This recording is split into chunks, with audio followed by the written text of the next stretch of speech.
tão bom a gente cantar com alegria, cantar com o coração. Vamos abrir nossas Bíblias, primeiro livro dos Reis, capítulo 18,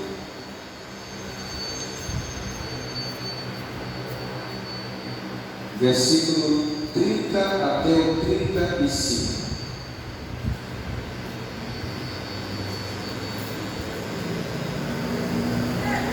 Diz assim a palavra do Senhor: Então Elias disse a todo o povo: Chegai-vos a mim. E todo o povo se chegou a ele, e restaurou o altar do Senhor, que estava quebrado. Elias tomou 12 pedras, conforme ao número das tribos dos filhos de Jacó, ao qual veio a palavra do Senhor, dizendo: Israel será o teu nome. E com aquelas pedras edificou o altar em nome do Senhor. Depois fez um rego em redor do altar, segundo a largura de 2 medidas de semente. Então armou a lenha e dividiu o bezerro em pedaços, e o pôs sobre a lenha, e disse: Enchei de água 4 cântaros, e derramai sobre o holocausto e sobre a lenha. E disse: Fazei-o segunda vez. E o fizeram segunda vez. Disse ainda: Fazei-o terceira vez. E o fizeram terceira vez. De maneira que a água corria ao redor do altar, e até o rego se encheu de água. Somente até aí. Obrigado, Senhor, por essa palavra. Obrigado, Senhor, pela tua palavra. Fala conosco ainda mais, pois nós queremos ouvir, Senhor, a tua palavra falando diretamente aos nossos corações, em nome do Senhor Jesus. Amém. Queridos, esse texto da palavra que nós acabamos de ler, ele fala a respeito da história que nós encontramos lá em 1 Reis. Todos nós conhecemos um pouquinho a palavra, e que quem já leu esse texto sabe exatamente do que se trata. Nós sabemos que Elias, ele sendo deparado numa situação em que o nome do Senhor estava sendo ali praticamente desafiado, onde não havia crédito nenhum ao nome do Senhor por parte daquelas pessoas que estavam ali adorando outros deuses. Elias então desafiou para que fosse colocado ali um altar, e o Deus que respondesse com fogo, esse seria o verdadeiro Deus. E nós sabemos a história do que aconteceu. Primeiro, os profetas de Baal, eles fizeram um ritual ali e começaram a adorar o Deus deles, a clamar o Deus deles, e passaram que praticamente a manhã toda, quase entrando pela tarde, fazendo esse ritual. E como não havia resposta alguma, Elias então agora simplesmente entra em ação. E diz a Bíblia que antes de Elias começar ali o trabalho que ele ia fazer, ele teve que fazer alguns procedimentos para que o fogo pudesse descer sobre aquele holocausto. E são exatamente esses procedimentos que eu gostaria de estar tratando com vocês aqui nessa noite. Primeiro, Elias, ele, antes de pedir a Deus que enviasse fogo do céu para consumir o holocausto, Primeiro, ele tomou algumas atitudes e ele usou ali também alguns elementos que demonstram e têm um significado muito importante para as nossas vidas. Primeiro, ele pediu que fosse reparado o altar, porque o altar em que estava sendo utilizado para poder os profetas de Baal lá clamarem a Baal para que pudesse mandar fogo sobre aquele altar, estava todo quebrado. Então Elias pega e manda reparar o altar. E não só apenas ele mandou reparar o altar, ele pediu para que fizesse ali ao redor do altar um rego. Vocês conhecem esse linguajar, né? Uma valinha. Uma vala. E não foi uma vala qualquer, foi uma vala um pouquinho mais profunda, que tinha quase em torno de 50 centímetros. E depois que ele mandou cavar esse rego ali, ele mandou que trouxesse água, para que fosse jogado dentro daquele rego ali, para que fosse cheio ao redor do altar. Então, vamos ver. Primeiro, ele usou para poder arrumar o altar que estava quebrado. Primeira atitude de Elias.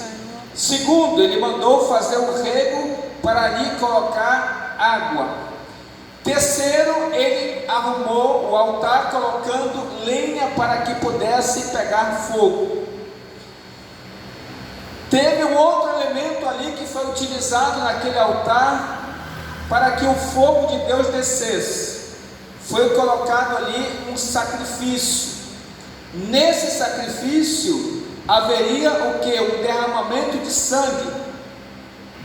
Ou seja, aquele animal seria decapitado para que ele ficasse sobre o altar e depois viesse então o fogo de Deus para consumir esse holocausto.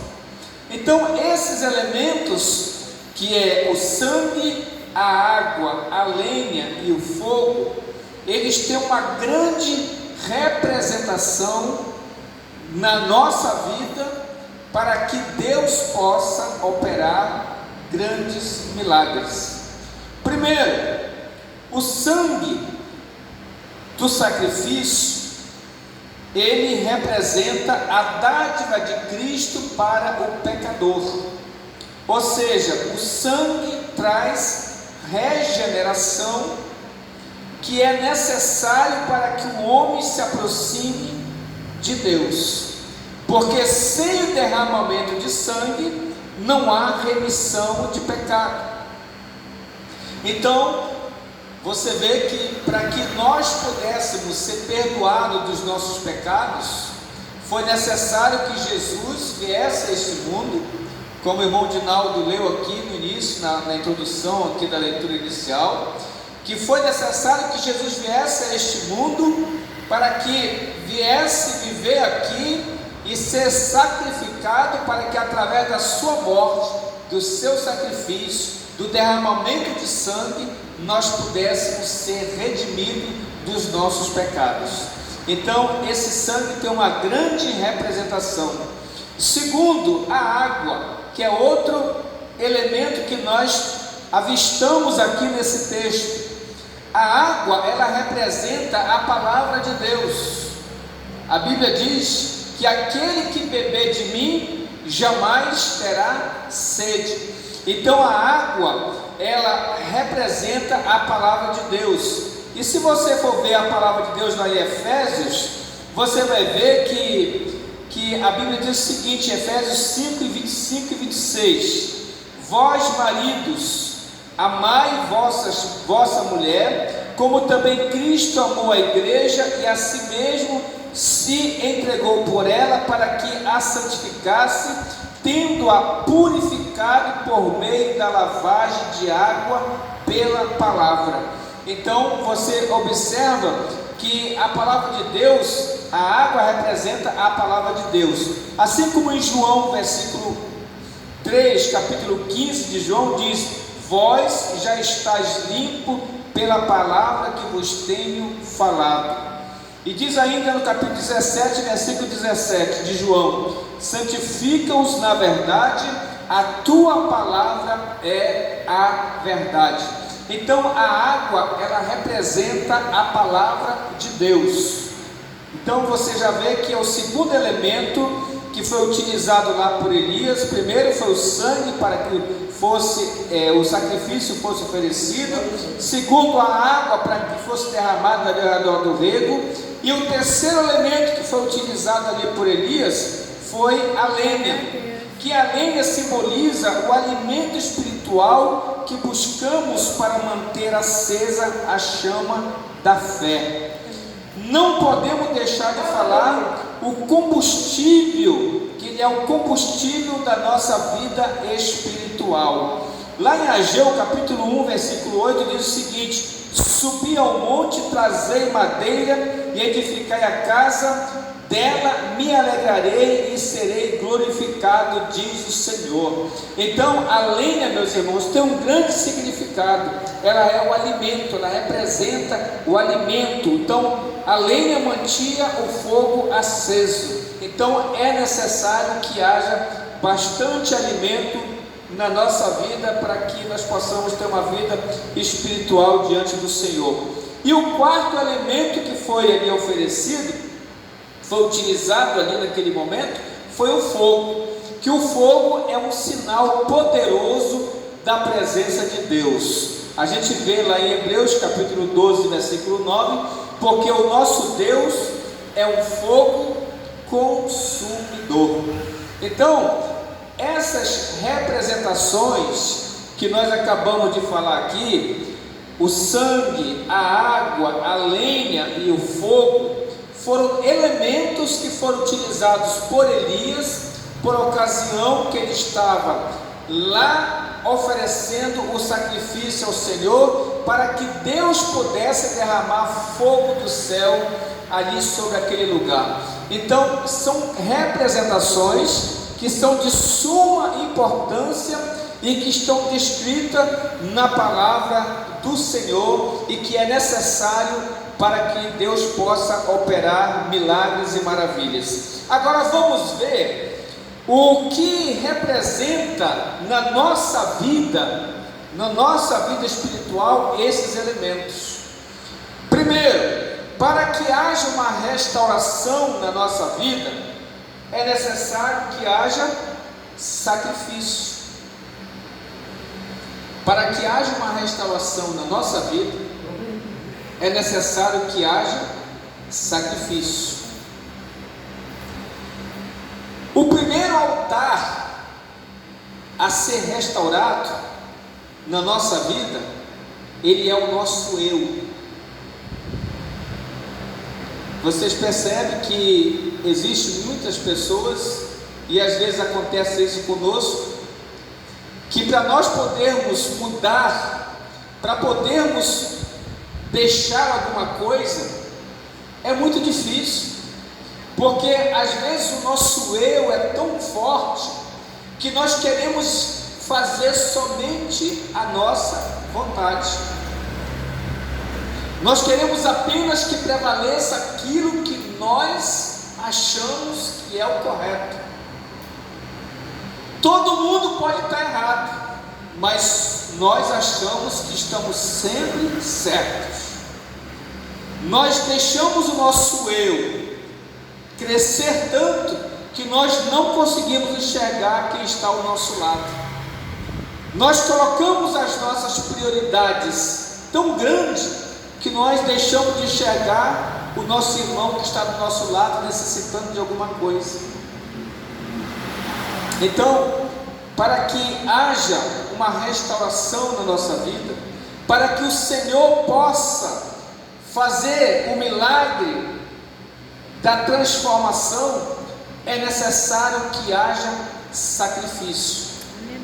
Esse sacrifício, ele tem que ser oferecido por nós, porque o maior sacrifício de todos já foi oferecido por Jesus lá na cruz do Calvário. Aleluia. Agora, quem tem que fazer algum sacrifício para poder nos aproximar de Deus, somos nós. Sou eu que tenho que me esforçar para poder deixar de fazer alguma coisa que entristeça a Jesus, a Deus. Sou eu que tenho que lutar para deixar alguma coisa para poder agradar ao Senhor, porque o Senhor já fez a parte dele, mas eu tenho que fazer agora a minha. E às vezes nós deixamos de ser abençoados porque nós temos dificuldade de controlar o nosso eu. Nós temos dificuldade de controlar aquilo que nós queremos.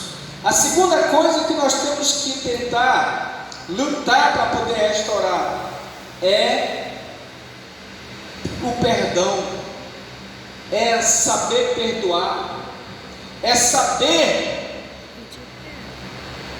perdoar aquela pessoa que nos ofendeu, aquela pessoa que fez alguma coisa contra nós. Às vezes nós temos dificuldade porque estamos feridos, estamos magoados, estamos tristes, mas para que haja uma restauração profunda no nosso coração, é necessário que haja a liberação do perdão. E o perdão, ele tem que começar por nós. Eu não tenho que esperar a pessoa vir até mim pedir perdão, por mais que ela esteja certa. Aliás, por mais que ela tenha errado e eu esteja certo, mas eu não posso esperar para que ela venha até mim para poder eu perdoar. Eu tenho que liberar perdão dentro do meu coração, porque uma vez que eu estou com o meu coração endurecido, fechado, não tem como Deus trabalhar na minha vida, não tem como Deus agir na minha vida. Eu preciso liberar o perdão para que Deus possa operar na minha vida primeiro. E por último, ainda dentro da restauração, é necessário que eu valorize. É necessário que eu valorize aquilo que o Senhor entregou nas minhas mãos. Nós temos às vezes dificuldade de valorizar quem está ao nosso lado. Nós achamos que todo mundo de fora é melhor, mas aquilo que está ao nosso lado, nós sempre estamos ali tendo dificuldade de reconhecer o valor dela. E o engraçado é que a gente só valoriza depois que perde. Ah, fulano era tão maravilhoso, era tão maravilhosa, mas agora já perdeu, às vezes até já morreu. Então a pessoa só vai valorizar depois que perde. É igualzinho, você já viu o nome de uma rua, de uma pessoa que está viva? Dificilmente tem. Só bota o nome da rua, o nome da praça da pessoa que já morreu. Ela já morreu, para que agora ela vai ver? Ela não está vendo mais nada. Ah, é para ficar de lembrança, mas a pessoa não está vendo. A pessoa só dá elogio para a pessoa que está distante, que não está ouvindo ou que já sumiu. Por que não dá o valor, não dá o devido, a honra para a pessoa que está vendo, que está ouvindo, para que ela possa se sentir gratificada pelo que ela fez?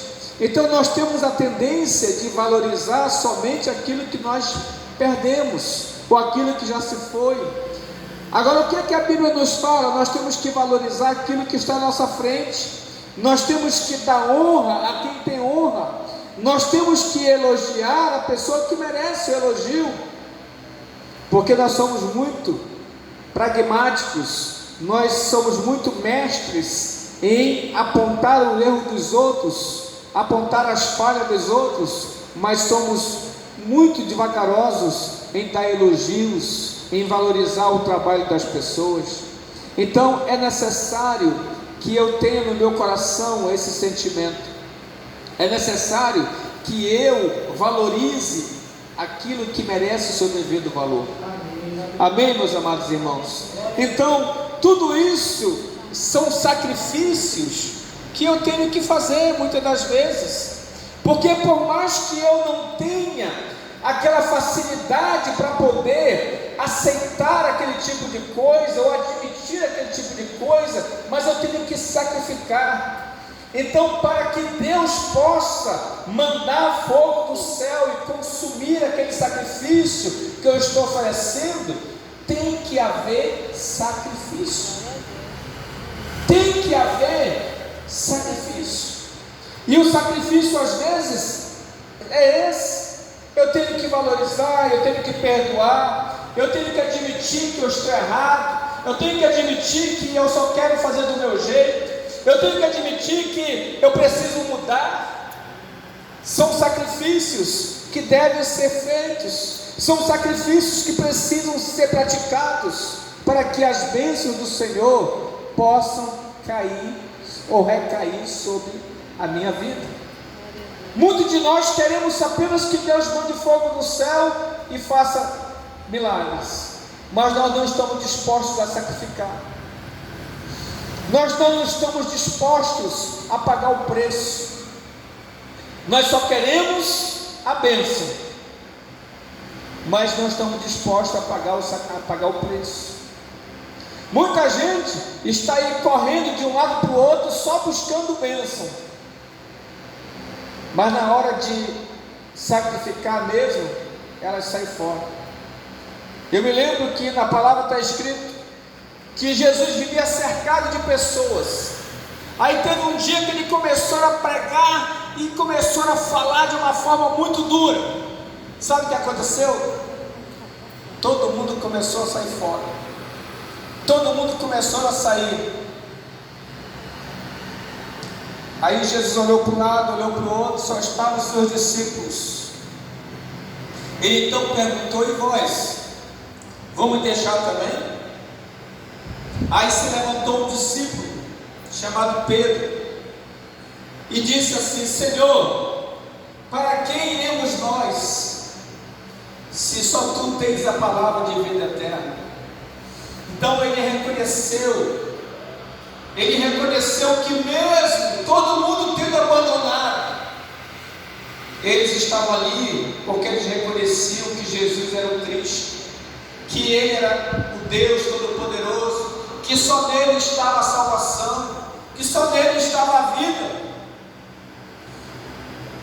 Lamentavelmente as pessoas ainda hoje continuam do mesmo jeito. Ainda hoje as pessoas continuam buscando somente benefícios, só querem a bênção. Mas o mais importante não é a bênção, não é o benefício. O mais importante é a nossa salvação. Aleluia. O mais importante é a nossa vida com Deus. Durante o ministério terreno de Jesus, ele operou muitos milagres. Ele salvou muitas vidas. Mas, queridos, a própria Bíblia nos revela que Jesus, ele veio para salvar as pessoas. Ele veio para restaurar as pessoas. E hoje, o nosso dever, a nossa missão é a mesma.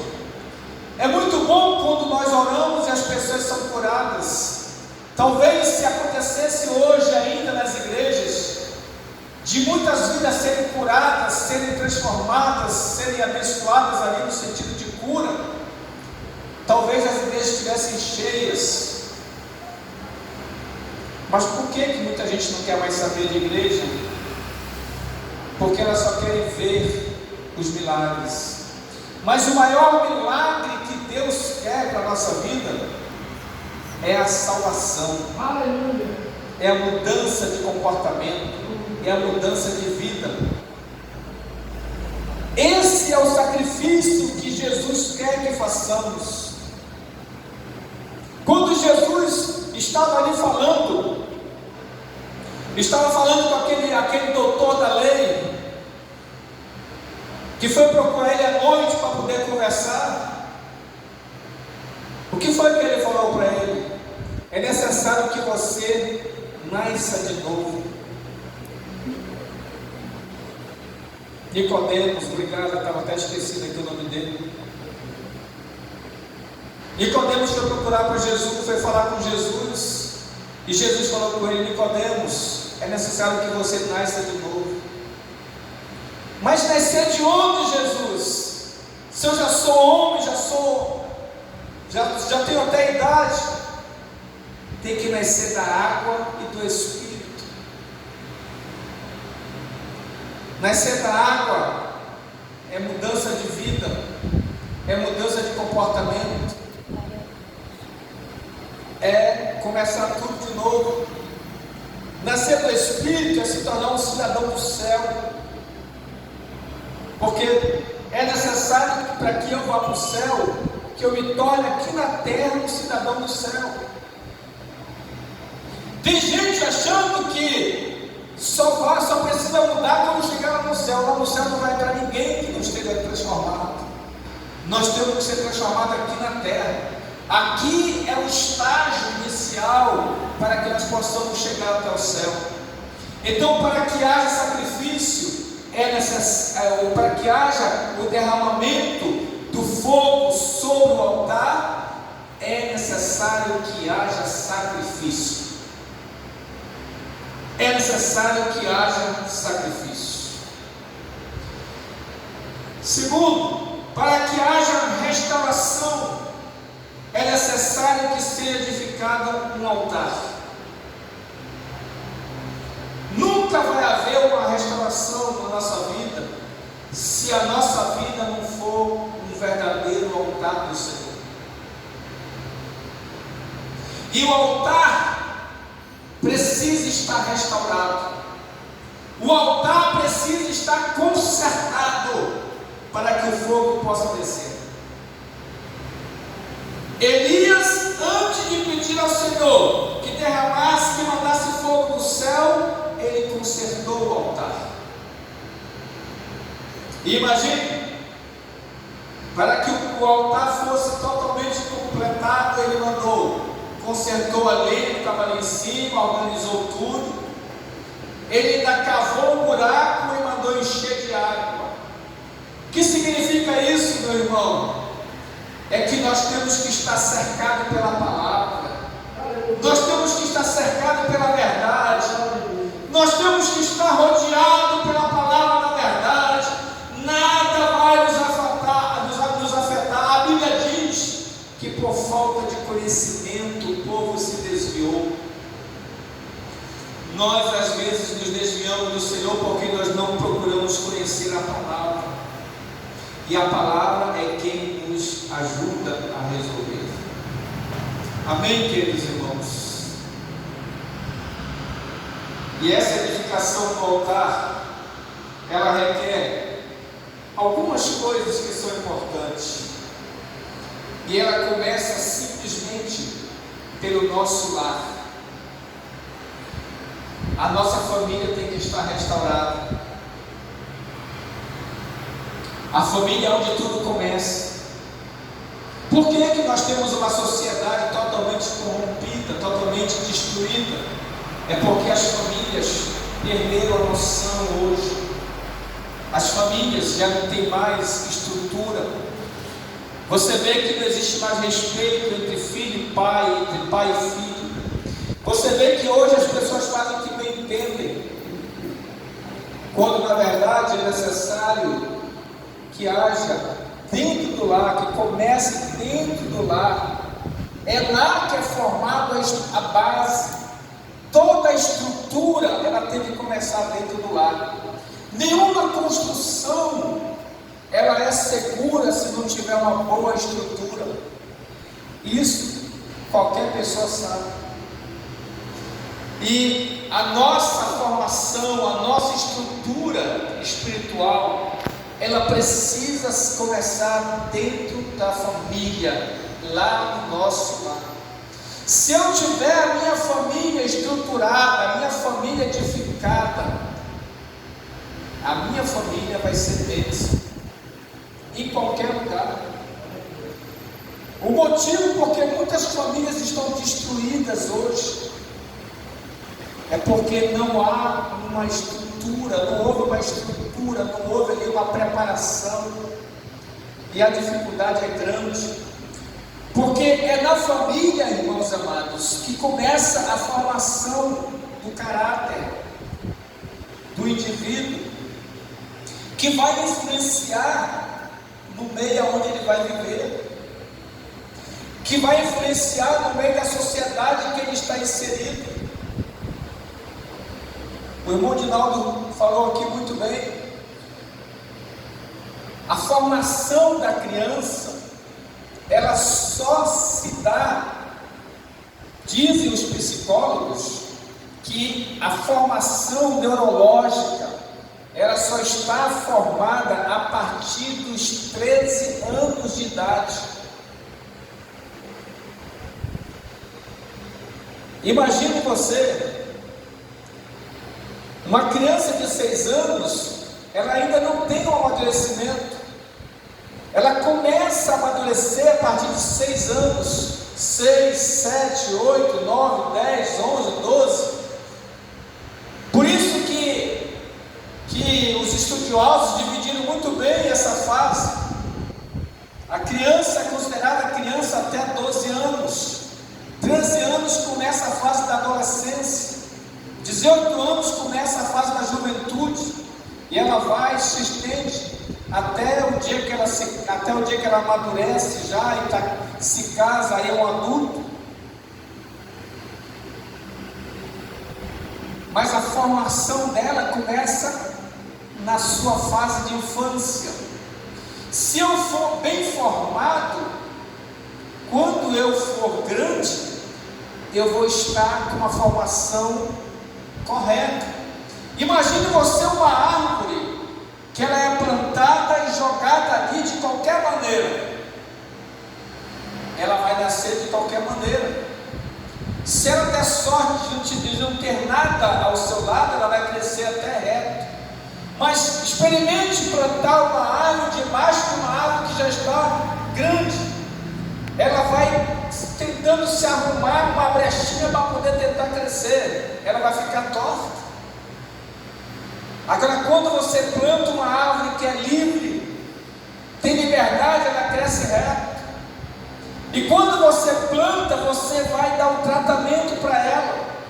Você vai cuidar dela para que nada lhe aconteça. Agora, quando ela nasce, que os próprios pássaros fazem isso, eles pegam uma semente, eles saem jogando tudo quanto é lugar, e ali nasce aquela árvore. Ninguém sabe do jeito que ela vai se comportar. Então é necessário que haja essa formação, para que Deus possa operar milagres e maravilhas na minha vida. Eu tenho que estar com uma boa formação, eu tenho que ter uma estrutura para que Deus possa operar na minha vida. Eu não sei se vocês concordam comigo, mas o fato é que existem pessoas e pessoas. Nem todo mundo é igual, nem todo mundo consegue fazer as mesmas coisas. Tem gente que tem mais dificuldade do que outras, é normal.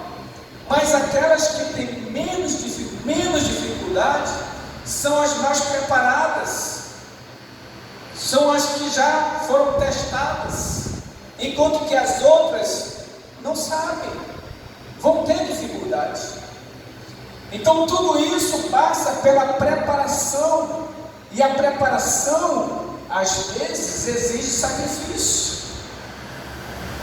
Para se colocar uma árvore no caminho correto, às vezes tem que prender ela, tem que amarrar, tem que apertar até o ponto dela voltar para o prumo. Mas é sacrifício. Tem que haver sacrifício. O problema é que ninguém quer se sacrificar. Amém, queridos? Glória a Deus. Para que haja restauração, é necessário manter a chama acesa. O terceiro altar a ser restaurado na nossa vida é para poder manter a chama acesa, chama-se amor. nós perdemos o amor e nós achamos que não tem nenhum problema. Se você abrir a sua Bíblia lá em Coríntios, 1 Coríntios capítulo 13, lá está a fórmula do amor. O amor tudo sofre, tudo suporta, tudo crê. O amor não é ciumento, não é avarento. O amor é tudo. Mas é difícil as pessoas manterem essa chama acesa. Muitas delas preferem viver de aparência. É como se fosse, mas não é. Preferem viver como se tudo estivesse bem. Mas isso não é amor. Há tantos casais que vivem debaixo do mesmo teto, mas não conseguem viver uma vida de amor. Só vivem de aparência. Andam na rua, todo mundo pensa que está tudo bem, mas quando chegam dentro de casa estão separados. Isso precisa ser consertado. É preciso recuperar aquilo que foi perdido.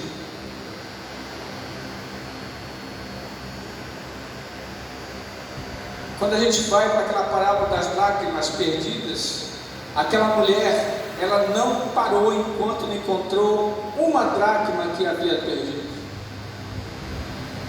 E às vezes nós não valorizamos as pequenas coisas, nós deixamos para lá, quando na verdade, para que a bênção seja completa, nós temos que valorizar as mínimas coisas, para que Deus possa mandar fogo do céu para consumir o nosso sacrifício,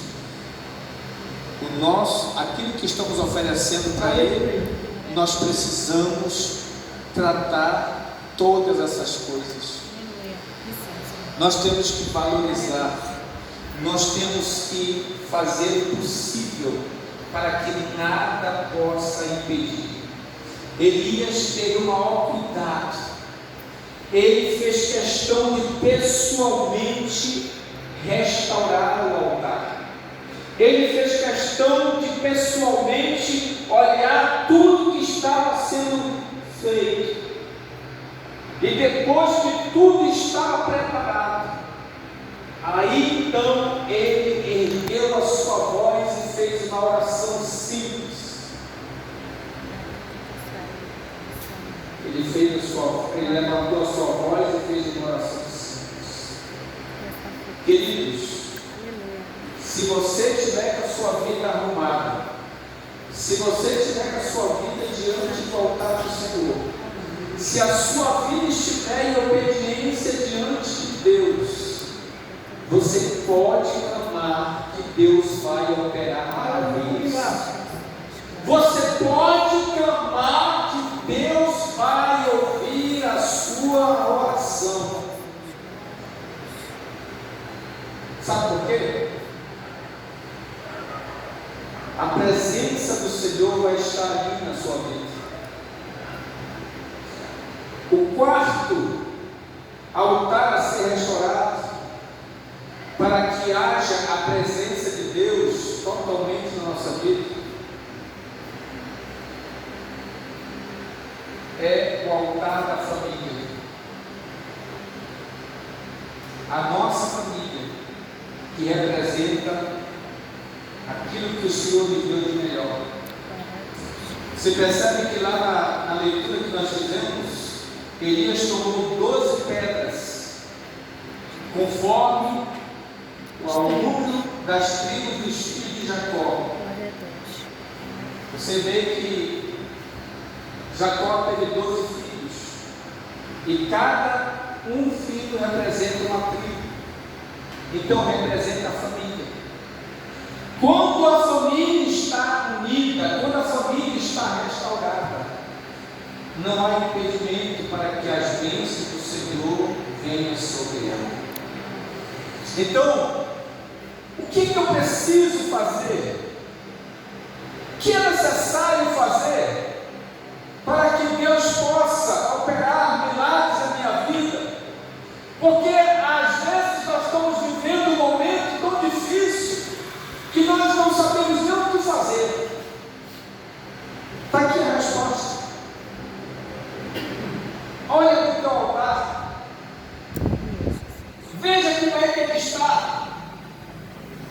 Ele está arrumado ou está desarrumado? Ele está em pé ou ele está quebrado? Ele está limpo ou ele está sujo? Você vai ver, você vai conseguir enxergar quando você obedecer aquilo que nós acabamos de falar aqui. Você tem primeiro que se humilhar, você tem primeiro que perdoar, pedir perdão, você tem que reconhecer os seus erros. Aí quando a gente reconhece, quando a gente olha e vê, poxa, eu preciso arrumar isso aqui, eu preciso arrumar aquilo ali, aí a gente começa a admitir e Deus começa a trabalhar na nossa vida. Glória a Deus. E quando a gente vê que tudo está no seu lugar, aí Deus tem liberdade para poder operar. É exatamente isso que nós precisamos fazer na nossa vida. É exatamente isso que o Senhor está pedindo a cada um de nós aqui. A começar por mim, que arrumemos o nosso altar para que Ele possa manifestar o fogo do céu sobre as nossas vidas, para que Ele possa nos abençoar, para que Ele possa derramar o seu poder sobre cada um de nós. Amém, queridos irmãos? Amém. Vamos estar de pé e vamos orar ao Senhor nosso Deus. Vamos estar agradecendo ao Senhor nosso Deus, para que